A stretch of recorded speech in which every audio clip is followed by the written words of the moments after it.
먹는 것이 곧 나를 만든다. 안녕하세요, 리트약사입니다. 사람들은 살이 찌면 왜 우울하다고 말할까요? 단순히 이 주변 시선 때문일까요? 여기 두 그룹의 쥐가 있습니다. 첫 번째 그룹은 정크푸드와 같이 당과 지방이 높은 식단을 먹었고, 두 번째 그룹은 균형 잡힌 식단을 먹였습니다. 시간이 흘러 8주 후, 놀라운 일이 관찰됩니다.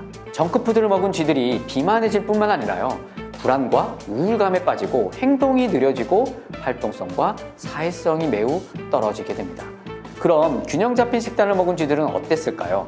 매우 정상적이고 활동적이었다라고 합니다. 무엇이 이런 차이를 발생시켰을까요?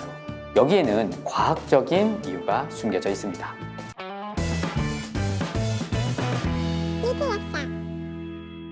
이전까지는 우울증이 순전히 심리적인 이유 때문에 생긴다라는 것이 일반적인 통념이었습니다. 이를테면 다른 사람의 시선을 과도하게 의식하다 생겨난 자기혐오, 남보다 뒤처졌다는 데에서 오는 자괴감, 실수나 실패로 인생이 끝났다라는 생각, 때때로 찾아오는 소외감 등이 쌓여 이 우울증이 생긴다라고 본 것이죠. 하지만 이와 더불어 훨씬 강력한 또 다른 요인이 있습니다. 바로 장내세균총 때문이었죠. 정크푸드를 주었던 비만한 쥐들이 불안하고 우울에 빠졌던 이유도 여기에 있었던 거죠. 이렇게 정크푸드 섭취로 인해서 우울증에 걸린 쥐들에게 다시 정상쥐의 미생물총을 이식했더니 모두 다 또 개선이 되었다라는 결과를 볼 때요, 우울증이 순수하게 정신적인 질병이다라고 단정할 수만은 없을 겁니다. 몇 년 전만 하더라도 장내세균총이 정신신경계를 지배한다라는 말이 안 되어 보이던 이 이야기가 오늘날에는요, 높은 수준의 과학과 의학 연구의 주제로 주목받고 있습니다. 여러 연구를 통해 장내세균이 소화에 도움을 주는 것 외에 뇌를 비롯한 신경세포에 중요한 변화를 일으켜 우리의 정신에도 관여한다라는 증거들이 지속적으로 나오고 있는 거죠.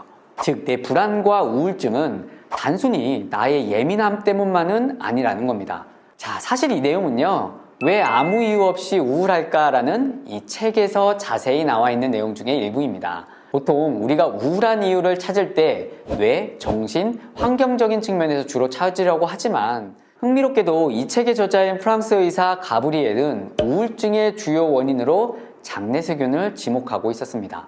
사실 이 바다 건너에 이 저자가 저와 같은 생각을 하는 게 너무나 반가웠습니다. 제가 예전에 했던 정신신경계와 장내세균총에 대한 이 블로그 내용에 있으니까요, 이것도 한번 참고해 보십시오.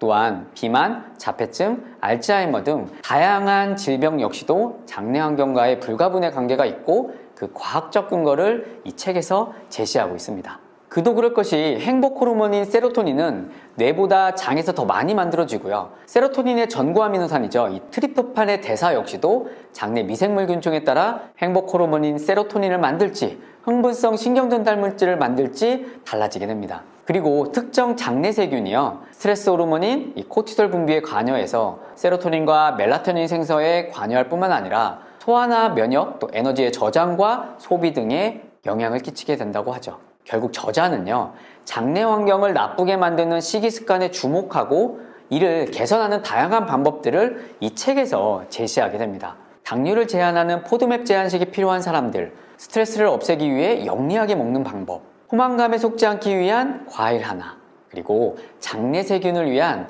이 채소 하나까지 대안책을 줍니다. 그리고 장내세균총을 개선할 수 있는 프로바이오틱스와 프리바이오틱스의 필요성을 제시합니다.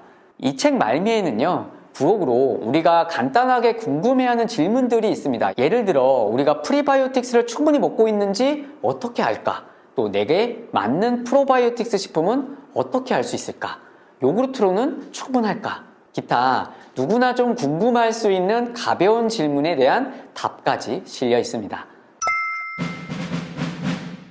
많은 분들이 우울증에 빠져서 주변의 조언이나 도움을 구하면요, 이런 말들을 많이 들을 겁니다. 네가 너무 예민한 거야. 너만 힘든 게 아니야. 다 힘들어. 네 의지가 약해서 그래. 시간이 지나면 괜찮아질 거야.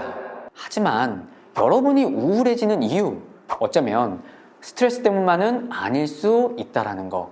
여러분의 시기를 철저히 개선해보고 장내 환경을 다스려본다면 지금보다는 더 하루하루가 행복해지실 겁니다. 혹시 좀 더 자세한 내용이 궁금하시면요, 오늘 제가 말씀드린 책인 왜 아무 이유 없이 우울할까? 이 책 한번 읽어보시기 바랍니다. 비전공자분들도 무난하게 읽을 수 있도록 쉽게 써져 있을 겁니다. 또 감사하게도 이 책을 출판한 동양북스에서 저희 구독자분들을 위해 총 15분께 이 책을 보내드린다고 합니다. 밑에 고정 댓글 링크로 들어가셔서요. 책을 꼭 원하시는 분들 이름과 이메일, 주소, 전화번호를 적어주시면 랜덤 추첨을 통해 이 책을 보내드리도록 하겠습니다. 꼭 필요한 분들에게 좋은 선물이 되었으면 좋겠습니다. 못 고치는 병은 없습니다. 못 고치는 습관만 있을 뿐입니다. 구독, 좋아요, 댓글, 알림까지 잊지 마십시오. 지금까지 리틀 약사였습니다. 구독을 원하신다면 이쪽, 더 많은 영상들을 보고 싶다면 이쪽.